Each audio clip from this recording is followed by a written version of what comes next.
I came out of the arena during the Grand Prix, after the Grand Prix here, and the first thing Stefan said to me, Stefan Peters was here for just the Grand Prix, was don't even think about the mistakes. You know, this is not when you need to be good. You have months ahead of you, and it's always the same. I mean, you don't want to peak too quick and too early and do too much. There's no question that there's timing involved in all of it, even in training towards a competition.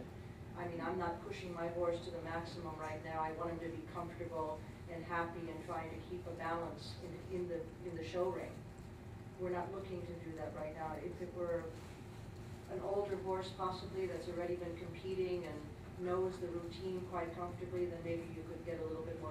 I'm looking for consistency right now. So peaking, I wouldn't, you know, we're looking toward the future, not pushing for anything right now. I'm sure most of my friends would say that. And I wish I could. However, the way our selection process works is we are carrying scores. We're averaging our top 4 scores in CDIs, and we'll make the team based on that average. So there's 2 different pressures. You know, if you're sitting a little bit under that average and you're not quite on the team, then you have a bit more pressure to accelerate up and maybe peak at these next few CDIs in the spring, and then find a way to let them down and come back up again. The guys that are sitting comfortably now, Ashley Holzer with Pop Art and Belinda with Antron, they're very comfortably on the team. So I think they can maybe have a different plan, more like you're speaking about, where now they can really use, they're going to go to Europe, and they're going to use a few shows in Europe to really find their way to be their very best when they come here to Kentucky.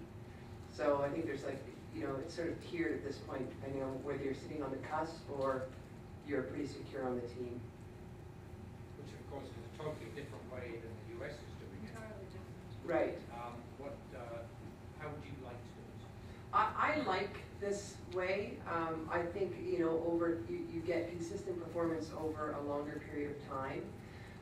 And, you know, because, I mean, the States has the same problem with the horses being in the West and the East.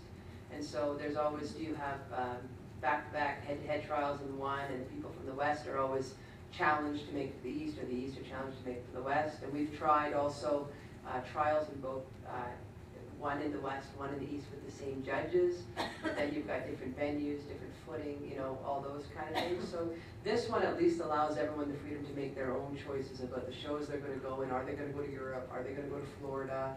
What works best for them and their horses? And what do they think is the best way for them to achieve the greatest scores with their horse? So I do like that freedom.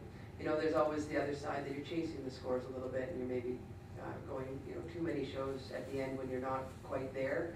And then you just have to be a responsible horse owner and do, you know, what's best for your own horse. And sometimes that means not getting there.